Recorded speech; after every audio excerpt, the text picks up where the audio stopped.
Hello दोस्तों, केम छो? बधा मजामां? स्वागत है तमारू अमारी चेनल सिद्धू व्लॉग्सनी अंदर। तो आजे आपणे आव्या छीए एक खेतरमां, जे अगाऊ पण मैं तमने बतावेलुं खेतरनी मुलाकाते। आजे बस फ्री टाइम हतो तो मनमा थयुं के चालो आजे हूँ तमने थोड़ी खेतरनी मौज करावुं अने अहींया अत्यारे खेतरमां शुं प्रवृत्तिओ चाले छे तो एना विषे पण थोड़ी जानकारी आपूँ।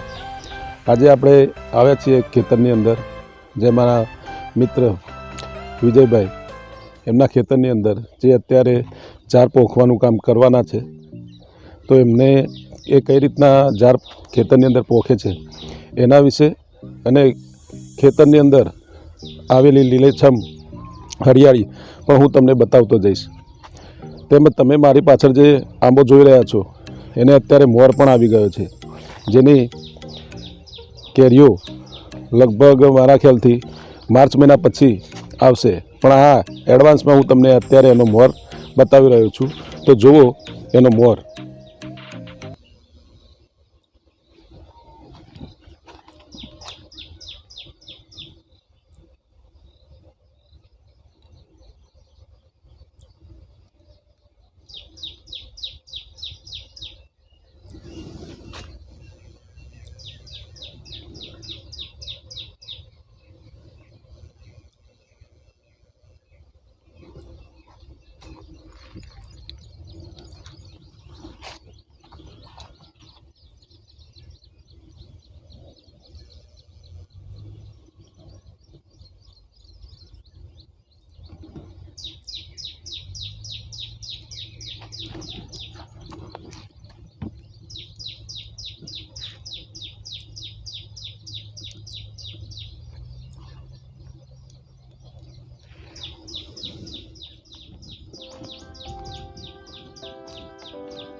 उमाशंकर जोशी साहेबनी एक युक्ति याद आवे छे के त्रण वाना मुझने मळ्या हૈયું मस्तक ने हाथ। त्रण वाना मुझने मळ्या हૈયું मस्तक ने हाथ, जा बहु दई दीधुं नाथ, बहु दई दीधुं नाथ, जा हवे चौथुं नथी मागवुं। साहेब आ उक्तिनो बहु सार तो मने खबर नथी, पण मने एटली खबर छे के आ प्रभुने अर्पण एवी आ पंक्तिओ छे के हे नाथ ते घणुं बधुं दई दीधुं छे, तो आजे ते त्रण वस्तु दई दीधी, हवे हूँ चौथी तारी पासे नथी मागतो। तो आ धरतीनो तात ज्यारे आ रीतनी आ खेतरनी अंदर पोतानी मेहनतथी ज्यारे आवुं सरस मजानुं रूडुं रळियामणुं खेतर लीलुंछम बनावतो होय त्यारे एनी पाछळ केटली मेहनत करतो होय छे। तो आजे આપણે એ પણ જોઈએ એ કેટલી મહેનત કરતો હોય છે અને કેટલું મેળવતો હોય છે। તો આ એક ખાલી ખેતર પડ્યું છે, અત્યારે એની અંદર કોઈ જ વાવણી થયેલ નથી, પણ હું તમને જે બતાવી રહ્યો છું એ ઘણા બધા એવા લીલાછમ ખેતરો છે જેની મુલાકાત હવે આપણે લઈશું અને જેટલું બને એટલું હું તમને ખેતરની અંદર થતી વાવણી, કાપણી, લણણી તેમજ અત્યારે તો મેં તમને બતાવી દીધો છે આંબો મોર માટેનો, તો એ પણ હવે જ્યારે એની કેરીઓ આવશે ત્યારે હું પણ એ તમને એનું એક્સપ્લોરિંગ કરીશ। પણ અત્યારે તમે જુઓ લીલાછમ ખેતરો, તો આ તમે જોયું અત્યારે જે લીલાછમ ખેતર, અને સાહેબ આવી સરસ લીમડાની છાય હોય અને આવા સરસ લીલાછમ ખેતર હોય તો સાહેબ આના જેવી મોજ બીજી કોઈ જગ્યાએ મળશે નહીં। તો હું તમને બતાવી રહ્યો છું અત્યારે મારી પાછળ જે લીલાછમ ખેતર, અને એમાં અત્યારે અહીંયા એરંડા વાવેલા છે। હવે હું તમને બતાવતો જાઉં નેક્સ્ટ આગળના જે દ્રશ્યો છે તે, તો આપ નિહાળો લીલાછમ ખેતર અને એની મોજ।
તો આ દ્રશ્યો છે ઘઉંના ખેતરના, જે તમે ઘઉં જોઈ રહ્યા છો તે એની લણણી થઈ ચૂકી છે અને આ બધા લોકો દ્વારા એ ઘઉં ભેગા કરી એક જગ્યાએ ભેગા કરવામાં આવે છે અને પછી એની લણણી થ્રેશર દ્વારા કાઢવામાં આવે છે.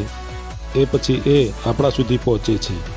તો તમે જોઈ રહ્યા છો એ ઘઉંના જે પાક હોય તેને લણી અને એક પાથરવામાં આવેલો હોય છે અને તે એક જગ્યાએ એકઠો કરી પછી થ્રેશરથી આપણા સુધી તે પહોંચાડવામાં આવતા હોય છે. તો જુઓ એ ઘઉંના દ્રશ્યો.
એમ નહીં, 1 કિલો હોય આ કતરીની અંદર 1 કિલો આવી જાય, આ કટની અંદર 5 કિલો આવે. 5 કિલો આવે, બરાબર. અને એક પાળિયાની અંદર 5 કિલો જાય, એક કપાળિયાની અંદર 5 કિલો જાય. બરાબર.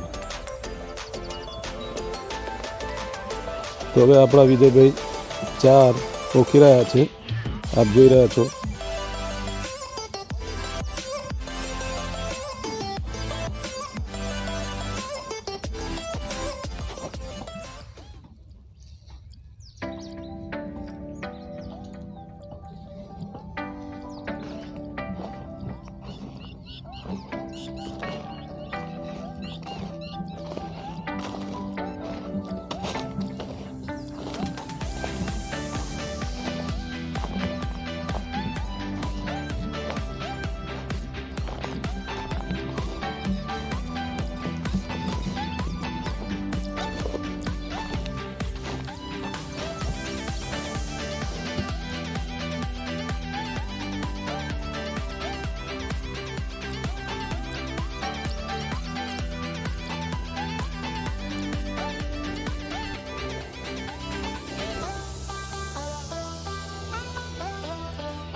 સબસ્ક્રાઈબર તમારો જબરદસ્ત થઈ ગયો.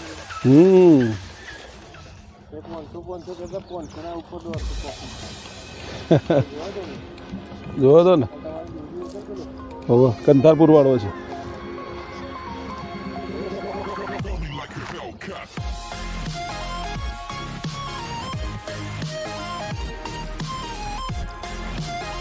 તો આ બધા મિત્રોએ અત્યારે નિહાળ્યા છે ખેતરના દ્રશ્યો, અને આનંદ આવ્યો હોય તો લાઈક કરજો, શેર કરજો, કોમેન્ટ કરજો અને સબસ્ક્રાઈબ કરવાનું ભૂલતા નહીં.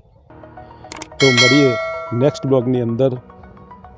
જય સિયારામ. જય મોગલ, હર હર મહાદેવ, જય સોમનાથ.